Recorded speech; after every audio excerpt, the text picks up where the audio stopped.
You have to truly believe in the magic. What's up, Magic fans, and welcome back to another episode of the Orlando Magic UK podcast, Penny for Your Thoughts. My name's Mikey. As always, I'm joined by Catboy, one of his many nicknames, Mr. Garrett Jones. Evening, mate. Evening, mate. Hey, why the long face, Mikey?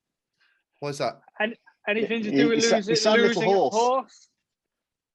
You sound a little hoarse, Mikey. No, we didn't lose. We didn't finish the game, G. He knows we did. We didn't finish the game. We didn't finish the game. Can I just say, G's been purring about his results, about his victory. Has he? I didn't see any victory. Yeah. Well, what about the victory in Pop Shop, eh? Well, I only had one attempt and somebody had three. So, yeah, well done on that, mate. Behave. Well done on that. So me and Geraint and the families went away to Butlins for the weekend and with the kids to entertain them. And we got to be kids ourselves for half an hour. So, yeah. Mr. Bacon, good evening, sir. Good evening. How are you? All well, my friend. All well. Good man, good man. Good stuff. So tonight's episode, we are going to be joined shortly by Aaron Goldstone from the Orlando Pinstriped Post. We're going to break down the draft, which went really, really well for us. We're going to talk about free agency. We're going to talk about the coaching. There's loads of stuff to get through tonight. So first of all, we're going to kick it off by just saying thank you to everybody who come out and joined us on Thursday evening for our draft watch party. I think we had 25, 30 people for most of the night that joined us. We had Dan Savage, who covers the Magic for OrlandoMagic.com. He joined us and did a bit of a Q&A before. Kyle from View from the Cheap Seats and Hank Taylor, the Magic PA announcer for Lakeland, joined us inside the Amway Centre. So we got to see what it was like with the atmosphere that as things unfolded. Luke Sylvia from the Sixth Man Show joined us. Paolo from Orlando Magic Italia, and then everybody that follows us from the UK that jumped on as well. So thank you guys for joining us. Unfortunately, Paul couldn't join us for the draft, but unfortunately, prior arrangements, as some of you know, my mum's been unwell, and I'd got to take her to hospital early for a follow-up appointment on the morning, so I had to dive out early. So thanks for the company, everybody, but sorry I wasn't there for the longer period. It's all good. It's all good. But we had a good time. So a little bit of news just before we jump in with Aaron. There's been a coaching update. So obviously the Magic hired Jamal Mosley 3 weeks ago to be the new head coach. Shortly after, I think just before the draft, it was announced that my mind's gone blank now. Well, I don't know where you were going with it. Becky Bonner and Nate Tibbetts. Nate Tibbetts. Nate Tibbetts. So Nate Tibbetts. Cheers, guys, for bailing me out. Hey, it's all right. I have caught up on my sleep now from the weekend. So there's no excuses. What is it? We're recording it just short of 8 o'clock. It's not quite past my bedtime. Hour for your bedtime, Mikey? Yeah, I'm not far off. But I know these late nights are a killer on you, aren't they? Oh, mate. Come on. That was a great little show the Runaway Killers had as well in Butlins on Sunday night. You missed out on. I wouldn't know. For those that don't the back of my eyelids. Yeah, 9:30, Mikey had gone to bed whilst they were at Butlins and missed out on a couple of pints with Geraint and a bit of a music show. Didn't get to see the tribute act to the Killers, did you, pal? I'm not a Killers fan, so that's my excuse. So somebody who was how far away? What, 200 miles away? Had to keep you company, didn't they, G? Via a FaceTime they did. call. You did. Thank you, Paul. Hey, one of us has got to be able to stay up beyond 9:30. Mate, I did well when I come to yours a few weeks ago. I managed to hang on then. You did. I'm just not. Hey, I'm not saying anything. It must be better company. Well, anyway, moving on. Right, back to the coaching. So Nate Tibbetts was announced as one of the assistants, and a couple of days ago, Jake Fisher from Bleacher Report said that the Magic are in the process of hiring Caleb Cannells and Dale Osborne, along with Magic Director of Player Development and Quality Control, Becky Bonner. So That's probably the biggest news out of all of them, is Becky Bonner taking a step up onto the bench from her current role. And maybe it's a step to her becoming a head coach one day. So exciting news for Becky. What do you think about the coaching hires, Paul? Well, just looking at it, the other guys that have all been mentioned have all got experience of coaching with the Blazers. So we know that they've been good on player development. Jake Fisher did report that despite it being a varied background of the guys and girls that we're looking at, every one of them has got a strong background in development of players. So we're looking in the right direction. Clearly, they know what they want, and that is to develop this core of staff that we've got, and they are going about it the right way by getting people who know how to look after young players and bring them on. Very impressed. G? Yeah, I agree. Straight from the horse's mouth there, Paul. Exactly as I was going to say. Yeah, Paul just nailed it right on. It'd be good to get the coaches straight into the summer league, because Jamal Mosley, I believe, is going to take care of the team over the summer league period to get accustomed to some of the players. So, let's get them all in and getting to know the players, see where the strengths and weaknesses are, and then just take it, as a starting point to get to the regular season. Yeah, quite agree. Yep. I like as well that Nate Tibbetts and Jamal Mosley have got that history together as well from the period at Cleveland. So there's a building block to work from there from instantly to start with. So well pleased with it. Well pleased. Yep. So we've obviously got the draft to talk about shortly. Quick NBA store plug. So if you want to get the latest Magic and NBA gear, make sure you head to the NBA Store EU. The descriptions and the links and all of that are in the description in the podcast. Make sure you use the code Magic UK 10 for 10% off, so you can order your Jalen, Suggs, and Mo Wagner jerseys and pre-order those. Hopefully, Franz, mate. Did I say Franz. Mo? Oh, yeah, you made my mistake earlier when we were talking. That's because you've already plugged it. Yeah, my idiocy has rubbed off on you. Well, there is a possibility Mo might come back, so we'll see. But yeah, make sure you put all your stuff in a shopping trolley. Geraint has problem with trolleys, don't you, mate? We saw that at the weekend. We did. Mikey, give G a break. No chance. So shall I tell the story? You've got to, mate. So we're unloading the cars with our luggage and all the other stuff, all the kids' toys and whatever else, doing trips backwards and forwards to the lodge and the hotel room. And Geraint's working up a sweat. He's dripping buckets after like 2 runs, and he's dragging it backwards. And he's like, this has got a dodgy wheel. So he swapped it for somebody else who abandoned theirs. This one, he was struggling with that one as well. Anyway, it was only on the last run. He goes, God, this trolley's a bit easier. I was like, yeah, that's because you've just figured out to push the handle down that unlocks the wheel when you're pushing the trolley. Oh, dear. Oh. Right, you can come down from your high horse now, Mikey. Hey. You can put your horse in your trolley and give it a good push, mate. Hey? Catboy and horse here. What a combo. Oh, dear. You'll have to come next year, Paul. Yeah, mate, you do realise that you should not be allowed out with adult supervision. That's fine. Because if Paul goes, it means I can go to bed earlier and you two can hang out. Oh, dear. Yeah. So so we'll jump in with Aaron, and we're going to break down the NBA draft. And now we welcome in our guest for this week's first time on the show, Aaron Goldstone from the Orlando Pinstriped Post, who covers the Orlando Magic. Aaron, what's up? Thanks for joining us.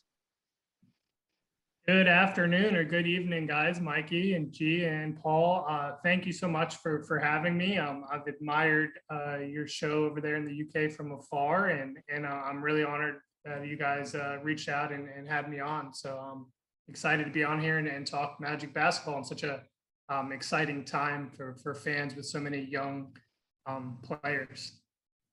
Absolutely. Absolutely. Well, we're going to jump Thanks for coming on. Yeah, absolutely. We're going to jump straight into the draft. So before we talk about that, Aaron, what was your hopes heading into draft night for the Magic on Thursday? I know this would kind of sound corny, but pretty much exactly, what happened. I think the dream scenario for a lot of Magic fans would be for one of those top, perceived top 4 guys to fall. But I don't know if, many people actually thought that's something that realistically could happen. When you looked at industry mock drafts and, everybody's opinion, it seemed to be that those first 4 were set, and it was like the worst kept secret around the league that Scotty Barnes was somebody that the Magic, was high on, and they may have been. But, I think Jalen Suggs, somebody with his talent, his leadership, somebody that can come in and excite a fan base to fall to number 5, to pick 5 is, just a dream situation. I wrote in my scouting report of Suggs that like 99% he probably won't be there, but if he was, to hell with the depth chart, right? Don't worry about who plays point guard or shooting guard or whatever. You just run that pick to the podium, or call that in as fast as you can, or however that works, because you have time, to figure all that other stuff out later. To get somebody with that kind of magnetism and personality, is a huge win.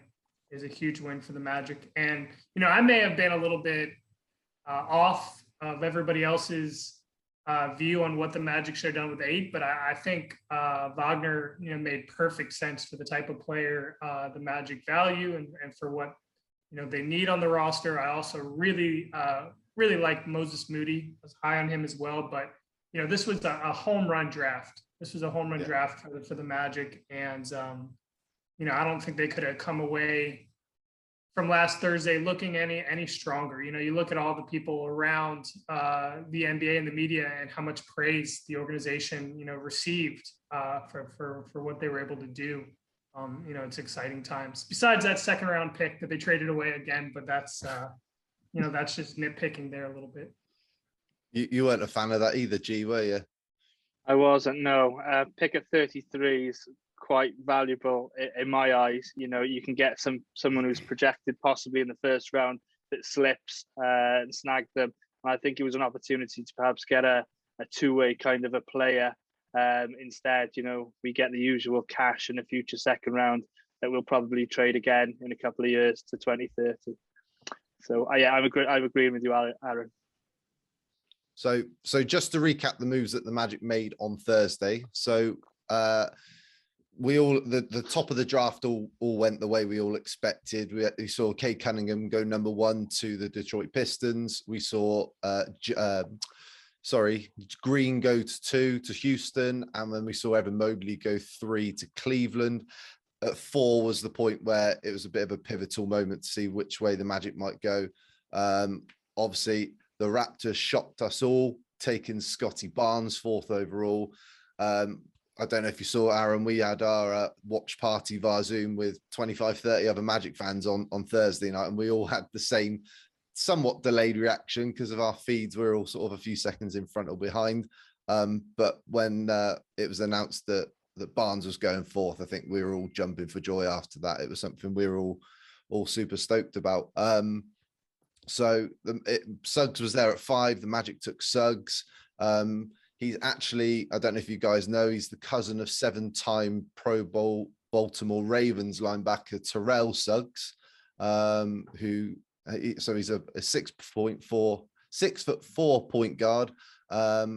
So another one to throw into the mix of Cole Anthony and RJ Hampton and Markelle Fultz when he comes back. At the 8th pick, the Magic decided to go with Franz Wagner, Mo's little brother, 6'9" forward. Aaron's already talked about it. It was a good fit. I think forward after drafting Suggs was the right move.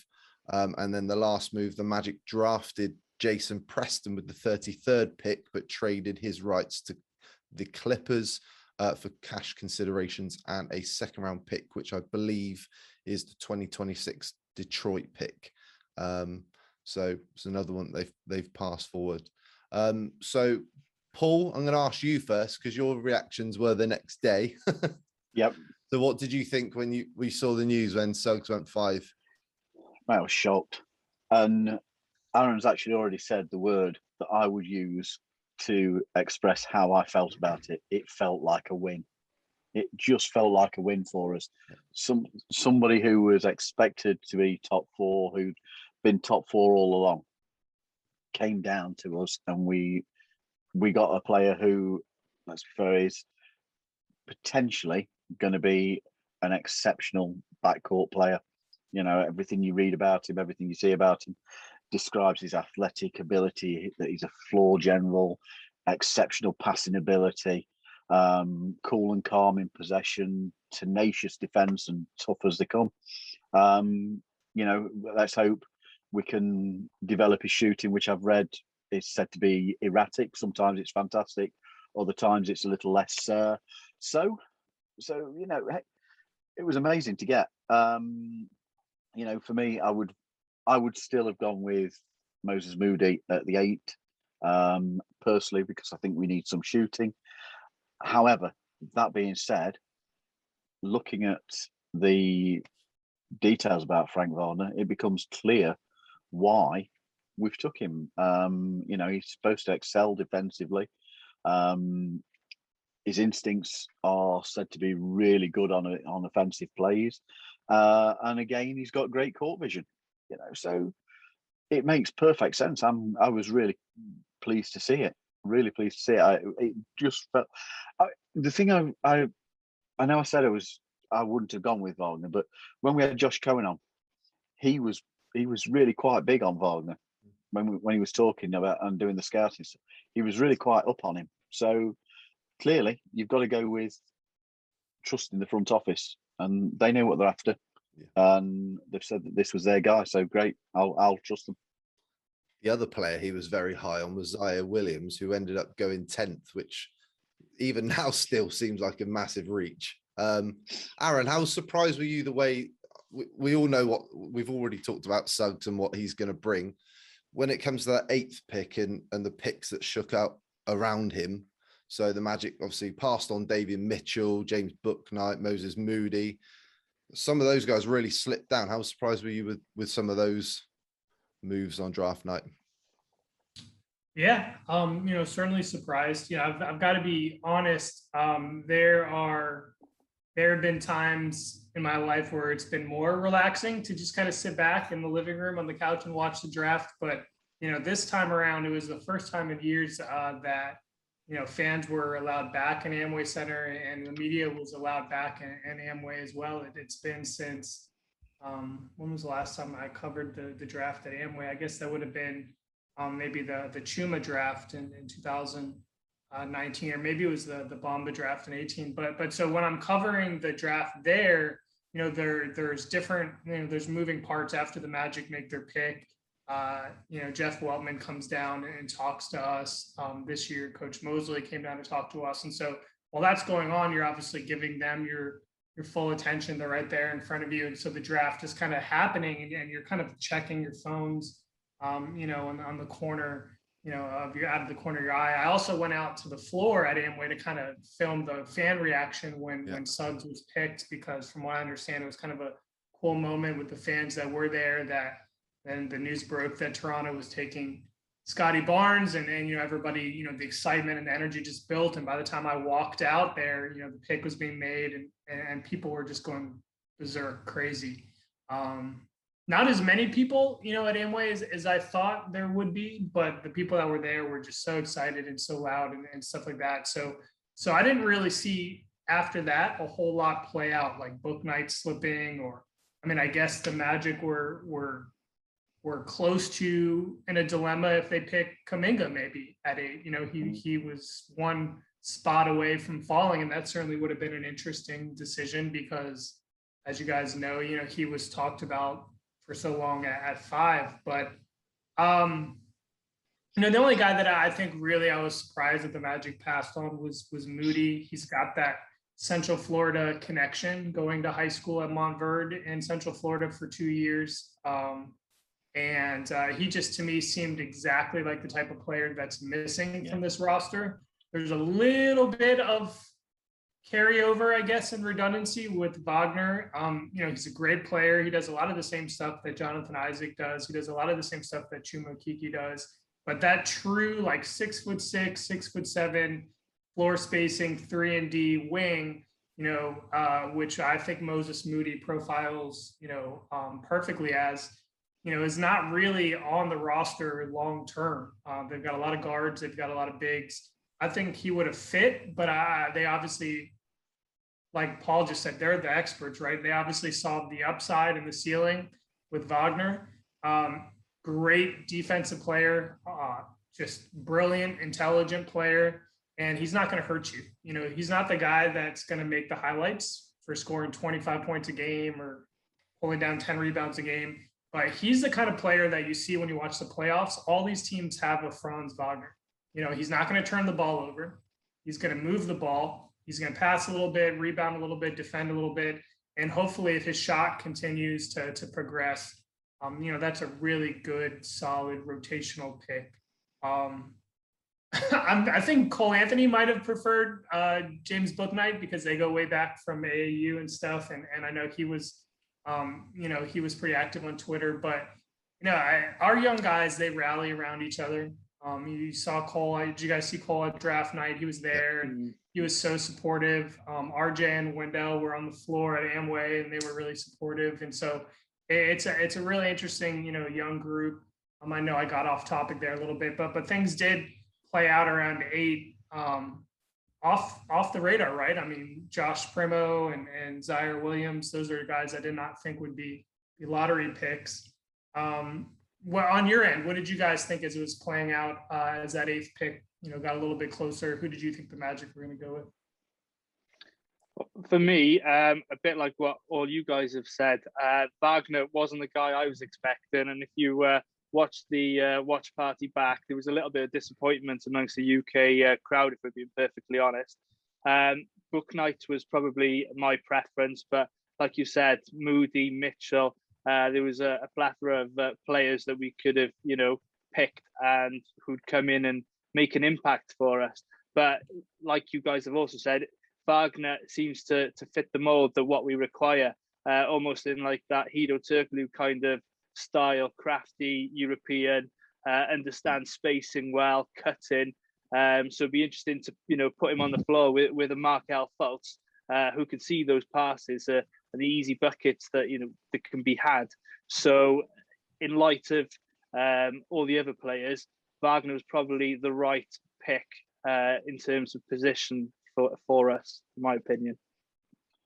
I've got to tell you, I don't know whether any of you saw it, but there was one guy I saw really bemoaning the Magic about picking Wagner and criticising. There he was constantly saying, why the hell didn't you take Kuminga?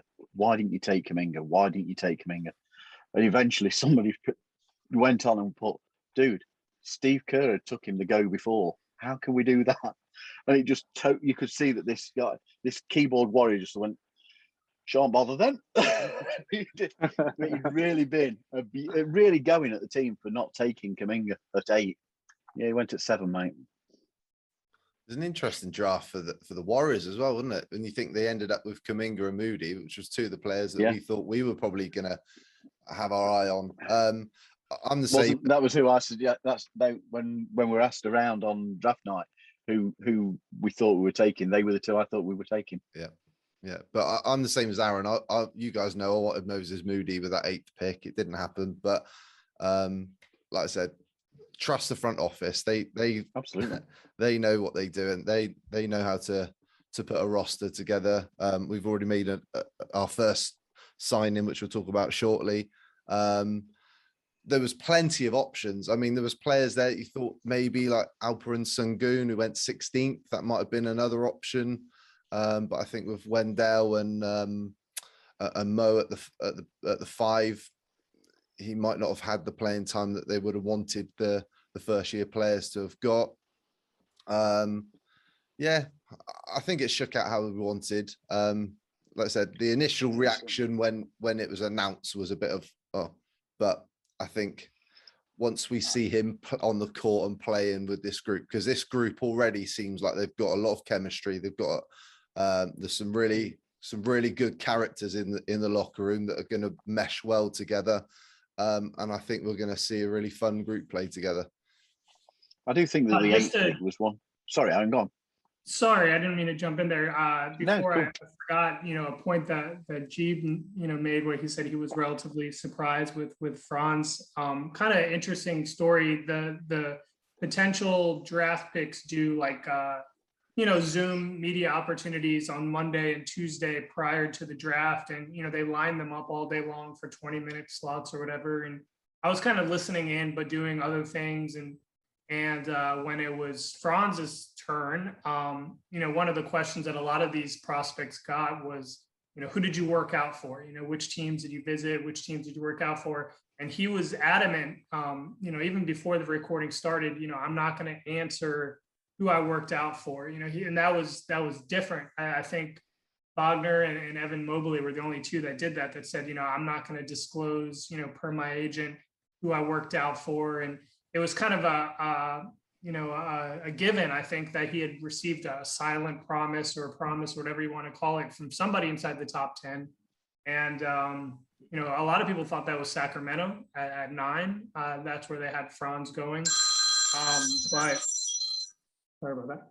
But, they didn't get an opportunity to pick Franz. And maybe they did have a promise with him at 9 because they went Mitchell, which was kind of surprising as well. So, I always kind of had a feeling from that moment. It was just odd that Orlando was in on Franz just because, there was a little bit of secrecy there. I asked Jeff Weltman right after the draft, did you have a chance to bring him in? And he didn't want to get into that. He kind of deflected and said, that's behind the scenes stuff I don't really want to talk about. So I don't know what went on there, but it certainly was an interesting pick. The fans at Amway, some people were like just so excited from Suggs. They were like, okay, yeah, fine, that's good.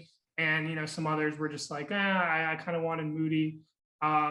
He's better. Franz is better than Mo, and that's no shade at Mo. He's in the NBA, but I think people see Mo Wagner, who did a pretty solid job with the Magic last year, in kind of an audition role, but they think Franz is like Mo, and he's not. He's a completely different player, completely different ceiling and upside. But I just wanted to kind of share that tidbit because I thought that was interesting. It's interesting. Franz. Yeah, it is. It is. I think it actually leads on to what I was going to say. I think that the pick of Franz is actually one that we've had it before where we've hired people, we've brought people in that you don't necessarily look at news and go, that's really exciting. That's really exciting. I'm really pleased with that. Some of these developments that we have as a team are about development, and when you start looking at them, it doesn't grab you straight away, but when you start looking at them, they make a lot of sense and become really, really interesting picks. Nobody was excited at James Ennis coming in. The guy did a great job for us.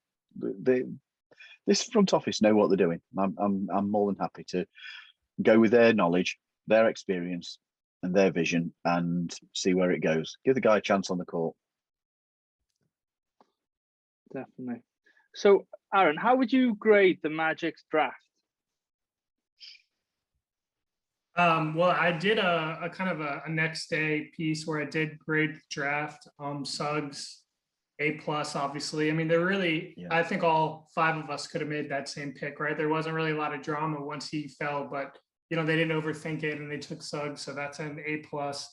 I gave the Wagner pick an A, not an A+, just because we just, not to beat a dead horse, but I did prefer Moody, but he would have been maybe my 1B pick, Wagner. So that was another very solid and promising pick.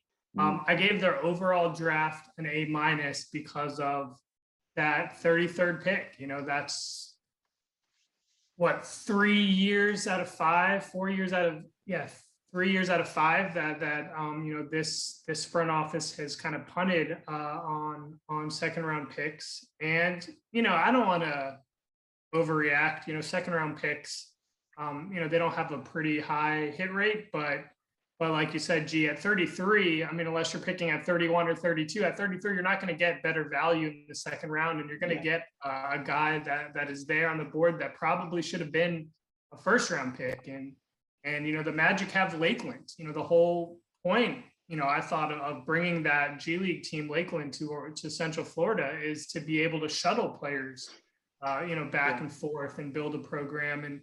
And so to always dismiss these second round picks and say, well, we already have a young roster. Okay, that's true. We already have a lot of guaranteed contracts. Okay, that's true. But you still have two-way contracts. You still have your G League. You still have some flexibility to make that pick rather than punt it. And the likelihood that down the road in 2026, 2028, whatever year where that kid is in 7th grade right now and he's going to be drafted by the Magic, that is likely not going to be as good as the 33rd pick in this draft. So I that's a hard one for me to spin any other way. But again, we're nitpicking a little bit, so that drove my grade for the Magic down to like an A-. Every draft class you find these guys at the end of the bench that were picked in the second round that have nice careers. The Magic have passed on Shake Milton and Gary Trent Jr. and Mitchell Robinson and all of these really solid NBA players in the second round, Dylan Brooks on Memphis. And eventually those kind of picks have to be made, especially for a team that doesn't attract a lot of top tier free agents to Orlando. Yeah. Was there anybody in that 33 range that was still on the board that you thought would have been a great pick for the Magic? Yeah. So, I really like Miles McBride from West Virginia, but again, he was another point guard, and now, the Magic have so many point guards, but that was just great value. Jared Butler from Baylor was there, another really solid player, I think. JT Thor from Auburn, but the one that I probably would have picked is Charles Bassey from Western Kentucky. He was a 3-year guy at Western Kentucky. He's a center, 6'11", huge shot blocker, huge rebounder, played really well against Power 5 schools. And even if you just kind of sent him to Lakeland and shuttled him back and forth for a year, both Wendell Carter Jr. and Mo Bamba are free agents at the end of next season. So I think that would have been an opportunity to get a big in the second round and develop them for a year or two and see if you have at least a backup on your hands. And he was just, like I said, ultra productive per minute, scorer, rebounder, shot blocker in college. Former top 10 high school recruit as well that went to Western Kentucky. So that's probably who I would have went with. I think he went to Philadelphia in like the 50s range. Charles Bassey went 53, to Philly. Yeah. So after the Magic draft Suggs and Wagner, the Magic now have 9 players that are aged 23 or younger. So that goes with Fultz, Isaac, Bamba Carter Jr., Cole Anthony, Chuma Okeke, and RJ Hampton. So really the next phase, which it's already started as we speak, is free agency and bringing in some vets to start mentoring some of these young players. Just before we jumped on the podcast, Adrian Wojnarowski, I can never say his name properly, reported that the Magic have signed center Robin Lopez to a 1-year, $5 million contract. So to help fill in that backup center role and add some depth there. So guys, what's your thoughts? I'll start with Aaron. What's your thoughts on Robin Lopez? Is he the right kind of signing? Yeah, absolutely. I'm excited. Covering a team, it gets a little redundant sometimes in press conferences, and he's already a guy I feel like is going to liven things up and keep things loose. And that's got to go for the locker room as well. I haven't been able to get into the locker room in over a year because of COVID issues. All of our interviews and press conferences and stuff have been on Zoom, but, I'm assuming that that's a locker room of tight-knit young players, but Robin Lopez brings a different dynamic. He's famously always like messing with mascots, and, he's really hamming it up all the time for the media and for fans. And I think just for himself and his teammates to keep things loose.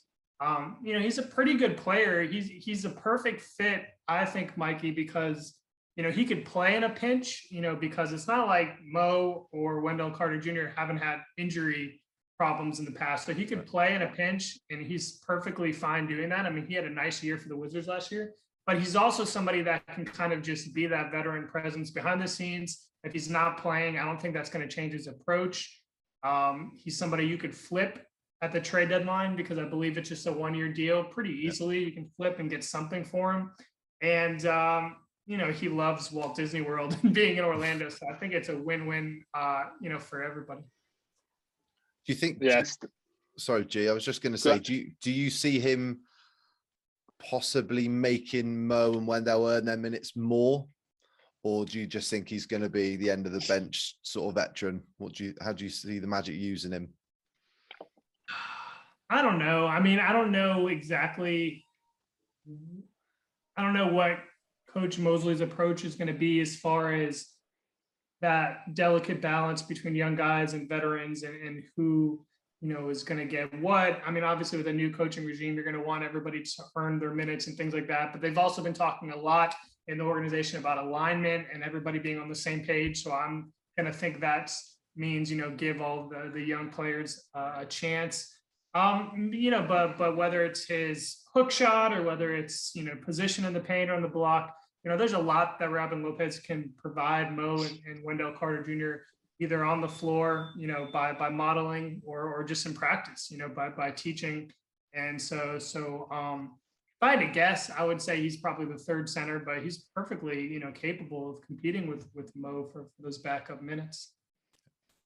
I was going to ask if anybody actually thinks that he could edge Mo out and that this could be Mo's swan song. I saw it was asked in, we've got a group on Twitter for UK fans, and that was one of the first things that was asked by somebody in there to say, do we think this is the end of Mo? Yeah, not for me. He's in there for locker room presence, to bring the guys along, veteran of the league, knows how things are done, how to carry yourself. I'm sure Stuff's probably the most excited person on the Magic roster to have a bit of fun with him, because they've got previous, haven't they? No, but yeah, like Aaron said, he's in there to bring that locker room leadership, and to basically teach the guys the ways of the NBA and how to conduct himself. Yep. Aaron, can I just ask you, with Germany being eliminated today in the Olympics from the basketball tournament, and Mo Wagner having had a decent competition, he's played quite well for Germany. Do you think that with having picked Franz up, that it's somebody that the Magic might look to re-sign to help Franz along and also provide backup at the centre? Obviously, that was before we signed Robin. Absolutely, yeah, Paul. Absolutely. I think that's probably in Orlando's best interest, right? For nothing else, to make Franz, his younger brother, a little bit more comfortable. I don't know. I'm not like privy to their relationship or anything. Those kind of inner workings, but I'm going to assume as long as they're brothers that, enjoy being around one another, that would be a huge, opportunity for the Magic to, support their investment. They invest a top 10 pick in Franz Wagner. Why not, for his first year or two in the NBA, have somebody, in his family, have his brother in that locker room to kind of help with that transition to the NBA. And it's not like, Mo Wagner can't play. If you're talking about a 14th or 15th guy in the roster, I think he showed last year that he could provide some size, some shooting. He can bounce around because his three-point shot has improved. He can bounce around between the 4 and the 5 on the floor.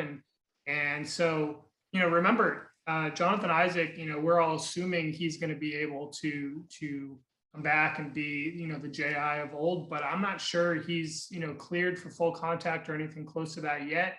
And, it's not going to hurt to have some more depth, in the front court. And, again, if it's just going to help Franz, for me, that's enough to sign him, Mo Wagner, to a 1 or even, 1 year with a team option second year, something type deal, to make all parties comfortable and happy, and kind of increase the chances of your investment with Franz hitting. Yeah, that's pretty much where I would come from. I would fully agree with you. So, guys, is there any other free agents that you've still got your eye on that you think the Magic might go after? I know Dwayne Bacon's still got a team option of 1.8 million, which I believe if he's still on the roster come Monday, then that deal's now guaranteed for the rest of the season. So, Aaron, have you got any other players you've got your eye on still, potentially? I don't think so, guys. I mean, Robin kind of stole my thunder because he really would have been the one that I suggested if that news didn't break before we went on here. To me, it kind of made a lot of sense with Robin just because he's somebody that's so respected around the league. He'd be easy to trade to a contending team at the deadline and get a second round pick.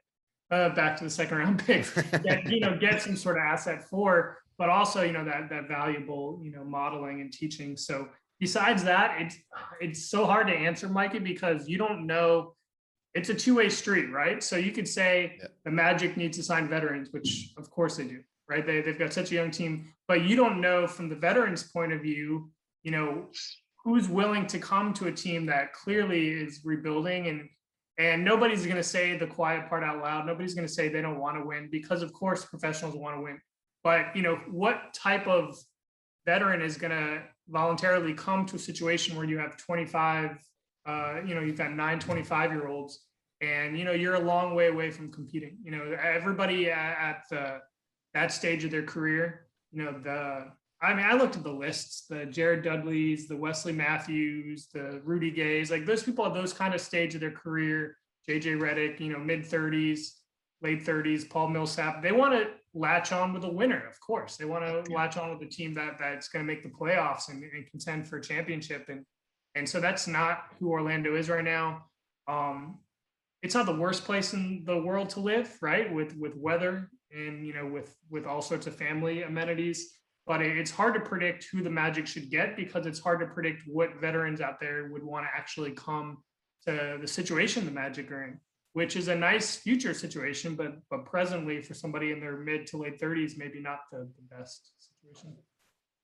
Yeah, for me, it does feel this free agency that we are almost waiting for other teams that are going to be contenders to fill their rosters with the players that they've got interest in. So somebody like, I know we would all like to see JJ or Paul Millsap join the team for the shooting side of things, but they're going to have interest from other teams first. I think we're going to be waiting for those positions to become filled, so as the other guys are still looking for contracts before we actually pick anybody up. Hence why I don't think we were that active yesterday.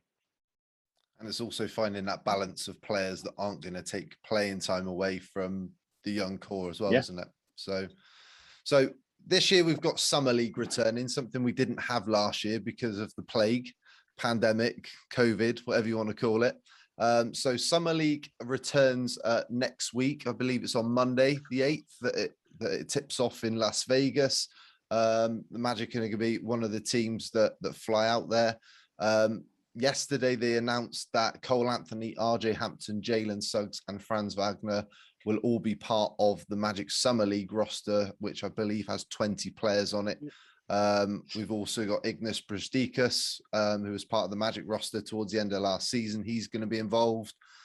Justin Jackson, who was a former Magic draft pick a few years back, he's going to be involved, plus a handful of players from Lakeland as well.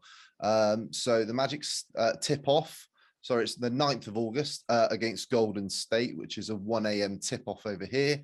Then we play the Cleveland Cavaliers on the 11th of August, which is 11 p.m. at the Boston Celtics on the 12th, which is a midnight tip-off, and the Houston Rockets, which should be a fun game against Mr. Green. And that is a 1 a.m. tip-off on the 15th of August. Every team plays 4 games. The 2 teams with the best records from the 4 games will meet in the final on Tuesday, the 17th of August. And the 28 teams that don't play in the final will play a 5th game either on the 16th or 17th of August. So everybody excited for Summer League? Are the Magic one of the favourites? What do you guys think? Yeah, you'd like to think so. With that roster, there's a lot of talent there, a lot of first-year players keen to prove their worth, bring these rookies along. There's a couple of other talented teams as well. I think the Charlotte Hornets comes to mind.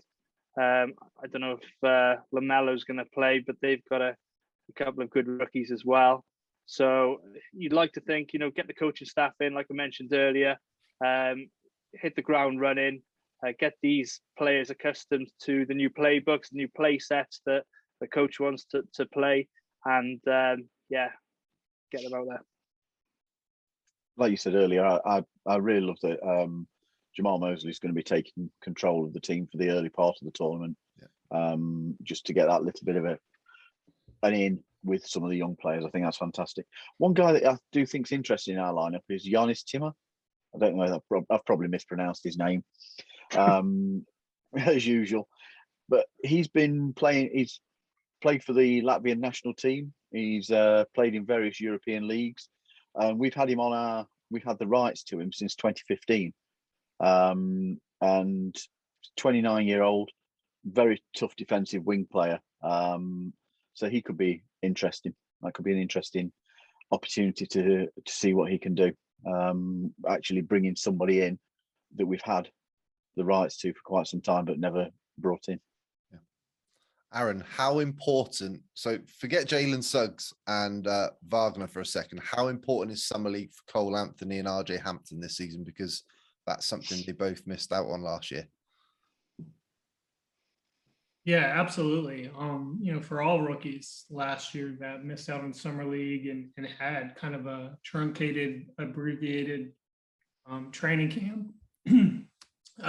Training camp. This summer in Summer League, not just games, because you kind of have a mini training camp, a week or so of practices leading up to Vegas. It's all so important. It's important for Cole and RJ. It's also important for Orlando's new coaching staff. So it truly is kind of, a starting point in this new course for the franchise. I agree with Paul. I think it's great for fans to get a look at Coach Mosley, coaching the team, and that'll be probably for the first few games of the tournament.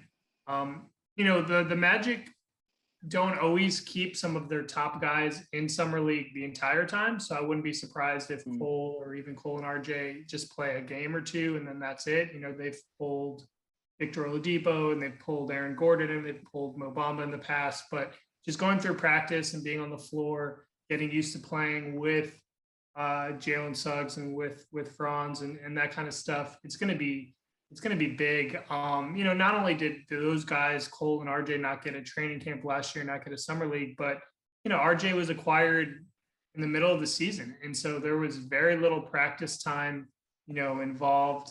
Everybody just hit the ground running. And so it'll be a nice way to collectively take a breath and kind of regroup and get used to one another on the floor. It'll be nice to see how much RJ has grown, both in his game and physically. There's a lot of rumors out there that he's like 6'7" now. And I don't know what these guys in their late growth spurts, I don't know what's going on here. I never hit that 3 or 4 or 5 inch growth spurt in my, 20s. But it'll be really exciting to see them on the floor, at least at the beginning of Summer League in Vegas, and see how they compare to Golden State right off the bat, right? Moses Moody, Jonathan Kuminga, and some of those other young players, Jalen Green, and everybody else in Summer League. Go on, G. Oh, right. I thought you were going to say about the preseason games, mate. That's all right.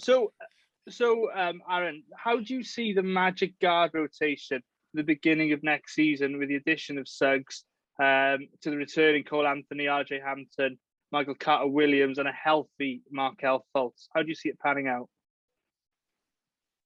I don't know. My guess is as good as yours is, G. Jalen Suggs is he's gonna be on the floor. I don't know what position he's gonna be playing. I think that was one of the enticing things about him is he has the size and the athleticism to play on or off the ball, and he did both of those at Gonzaga. I don't know about you guys. I was a little surprised some of these reports, that came out that Markel Fultz might be ready for training camp and that he's really close. He did suffer that knee injury in like late December, early January of this past year. And so, everybody, heals and recovers differently, but that was surprising to me. I still think that I don't know. I wouldn't rush him. He's such a long-term investment, and the last thing you want to do for a team that's not expected to compete anyways is rush Markel back. But Markel is going to be in the mix, and Markel is a point guard. He doesn't have necessarily the shot to play off the ball, but he certainly has the length and defensive versatility to play the defensive shooting guard position. So you've got two guys in Markel and Jalen that can kind of go back and forth, I guess, in theory. And then what's interesting, G, is that, Cole Anthony, even though his size is the size of a point guard, his game is more of an off guard, shooting the basketball. And so I feel like there could be some really interesting matchups where, backcourt pairings where maybe like, Markel plays the one on offense, the two on defense, Cole, vice versa. And I think they really probably the Magic would be best, to explore 3-guard lineups. The NBA is going smaller, they're going more athletic. Get as many lineups, on the court where you've got 3 guards, where you can get RJ and Gary Harris and Terrence Ross on the floor with Markel and with Jalen together. And I don't think you're giving up too much defensively there. You would have to play the matchups, right? I don't think any of those guys can stop LeBron James or Kevin Durant or something like that, but who can, right? So try to get some 3-guard lineups on the floor. And this is an evaluation year. The whole year, just see what you have. The lineups and the depth charts are going to be fluid. You might have to be a little bit open-minded about, those kind of positions and who's where, but you really want to see those guys on the floor with one another. Because of injuries, there's guys on the Magic that have never played with Markel before. There's guys in the Magic that have never played with Jonathan Isaac before. And so you just want to get them out there and see what you have. And we got a lot of versatile people on the roster the Magic do. So that's always a good thing. Yeah, no, fair comment. Yeah. You think it's hard to see Michael Carter-Williams getting minutes this season? I think you need him in there, though, just to, you're looking at Kyle Lowry going to Miami. You're going to have to face Miami 4 times. We're going to have to deal with his shenanigans. You need a Michael Carter-Williams in there just to sort of almost protect them. Do you know what I mean? And he's a great locker room guy. So for me, you keep Michael Carter-Williams, give him some time. Whilst the shooting isn't, the best, but his defense far excels, probably anybody else on the perimeter for us. Yeah. And you could always slot him in at the 3 in small minutes as well, can't you? If you're playing, say, Cole and Hampton together, you could play Michael with those guys as well. We'll see. But yeah. No, I thought what Aaron said about Fultz as well, I think is interesting because it's something that the Magic don't really put timelines on players when it comes to coming back from injuries. I mean, I think I saw J.I. was interviewed a couple of days ago and he's still coming up with the same answer. I've got no timeline when I'm coming back. So for John Hammond to turn around and say, we're hoping he's going to be back for the start of the season, I think was quite an eye-opener. But yeah, exciting. We've got an exciting season, even if it doesn't translate to many wins. We'll see. I still think with the East the way it is, there's no reason why if things don't shake out the right way, we can't be competitive to even possibly sneak into the play-in tournament or at least be in and around that spot towards the end of the season. But there's a lot of work to be put in between now and then. So today, the Magic announced 4 preseason games, which starts on the 4th of October at the Boston Celtics. That's a 12:30 a.m. tip-off in the UK. We're then at the Pelicans on the 6th of October, which is a 1 a.m. tip-off before 2 games at home against the Spurs and Celtics on the 10th and 13th of October. So we got Summer League, straight into training camp, then we got preseason, and then hopefully something more of a normal season will play out this year. Aaron, how are you hoping this season plays out? First of all, how did last season play out for you? Because I know you said you haven't been in and around the locker room and the players for a little while. Is that something that you're hoping is going to start coming back in the next couple of months? Yeah, I mean, I haven't heard any word from the NBA or from the Magic as far as things going back to pre-COVID, going back to normal.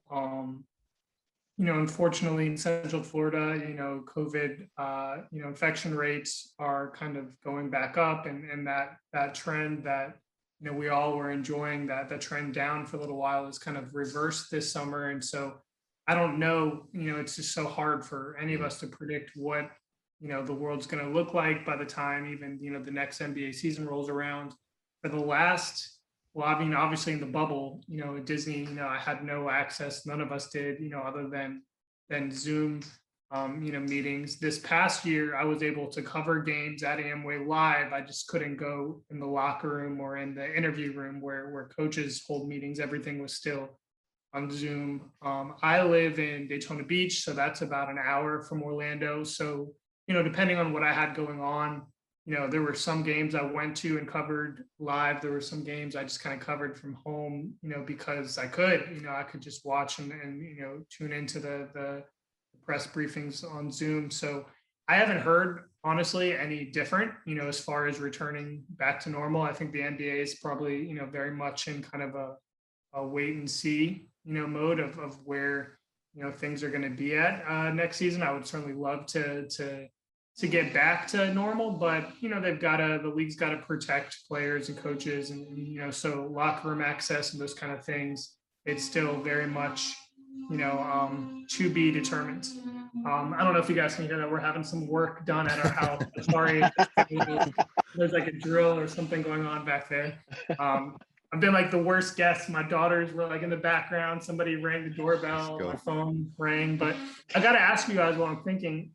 So for these games, for Magic games, those are some late nights for you guys. I'm sure you probably answer this all the time, but do you watch them live in the middle of the night? Do you DVR and record and watch them in the morning? How does that usually work for you guys?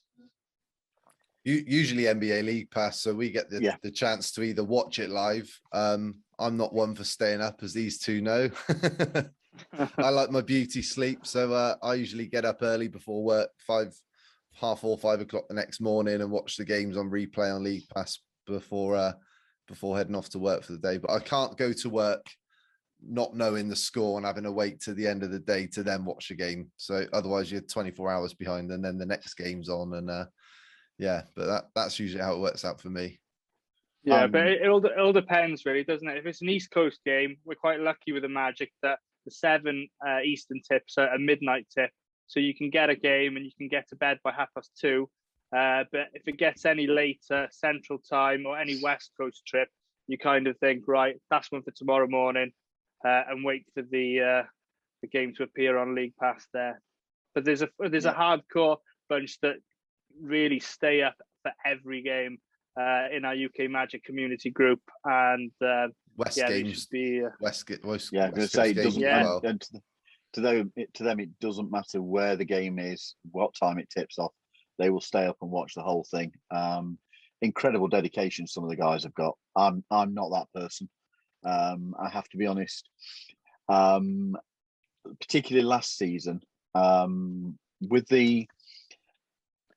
because a lot of the entertainment wasn't happening during timeouts and the like, which you get when you're watching on League Pass, as it was just normal film clips and different highlight reels and stuff. So I really didn't watch many games live last season. When it's more of the presentation of the stuff that you get in the arena, then I'll perhaps watch one or two more live, because there's a little bit of something happening. I'll also spend time talking with a couple of friends that are employees of the Magic and during the games, so they like it when I do stay up as well. But last season I didn't. We'll see this year. We'll see. But I'm a man of leisure. I'm retired, so I can cope with. I can have a lay in the following morning if I do stay up. One thing we do hope for when the season schedule eventually gets released is we get some early tip-offs, because one thing we've wanted to do for a few years is have a couple of watch parties throughout the season over here, whether it's London or Birmingham or somewhere like that, somewhere central where everybody can sort of convene together and watch the game, something we haven't had the chance to do yet. So hopefully that will happen soon. We love the period when it gets the daylight saving, when you guys go on to the daylight saving, because the time difference is only 4 hours then. So you do to find that pretty much everybody is stopping up and watching the games then at that point when we've got an East Coast game. Yeah, Aaron, before we wrap up, I know you were at the draft party on Thursday and we were talking about like the access and all that sort of stuff. Am I right in thinking the press conference rooms beginning to open back up again for press to go into? Yeah, so that's where we were at for draft night on Thursday. The media was in the interview room, and that's where Jeff Weldman and Coach Mosley came down to. And so that was actually the first time we had held like a live interview in that room since pre-COVID, since early in 2020. So that was nice. You're right, that was nice. But again, I guess to give you a really quick kind of background on my story of how this all came to be. I grew up here in Central Florida, and I was a Magic fan since 1989, since day one. I went to college at UCF, which is in Orlando, and so I was always kind of around the team and went to a lot of games, especially when I was at UCF and stuff like that. But writing for me was never really something I thought was going to happen. I am a high school teacher. I've been a high school teacher for 14 years. And I found this website, Orlando Pinstriped Post, and there weren't a lot of diehard Magic fans in my family and friends group that could talk Magic 24/7. I could talk Magic, and they would just kind of tune me out. So to be able to read articles and eventually start writing articles for this website, was like the coolest thing ever. And so I turned this hobby, writing for Orlando Pinstriped Post, SB Nation, into something. It's gone from a hobby to really just something so much bigger than that in my life. And I wouldn't be able to do it if my wife wasn't so completely understanding and amazing, because I am gone a decent amount during the season. But I'm in the interview rooms. I'm meeting these incredible players and coaches and other media members, and it's just such a cool, opportunity for somebody that was. I got to get out of my head that I'm a Magic fan, because I'm all about professionalism and covering things fairly. And so when I'm there, I'm not a fan. I'm just kind of there and telling a story. But it is cool, me growing up being a Magic fan, now being able to be around the Brian Hills and the Nick Andersons and the Bo Outlaws, and these people are everywhere. And it is awe-inspiring, and it's just such a cool opportunity to be there and experience. Is it hard going to games though, covering the team? Do you have to sit on your hands so you don't get too excited? I can see that. I can see that difficulty of wanting to stand up and cheer and forgetting for a second and being that fan. I mean, I think everybody that covers the team generally wants to see the team do well, right? And so you got to find that balance between being excited for players or coaches or a team doing well versus being fair and as a media member writing accurately and not being a homer or whatever. But I don't think it's completely unprofessional for somebody in the media to want to be excited that a team does well. I mean, the further they go in the playoffs or something, the more you're working, right? So and so in that sense, you get to experience that side of it, and covering the playoffs for a couple of years, against Toronto and Milwaukee was a great experience. To see Kawhi and Kyle Lowry and that group come through, and at that point we didn't know they were going to go on to win the championship that year. So the Magic gave them a relatively strong fight that year in the first round, and so that was a great experience. And it is difficult to kind of not cheer sometimes, but like my Magic, are the Shaq, Penny, Dwight, Jameer, like those guys. And so now I can kind of put that in my past, and these these Magic players, hopefully can be just as exciting. But I'm covering them now from a different angle, right? It's not necessarily a fan, but it's just as a member of the media. It's been a great experience. Well, what you were saying about your wife being so understanding, this is when you can talk Magic for 24 hours a day. This is why we started this, because we just didn't want to bore the other halves.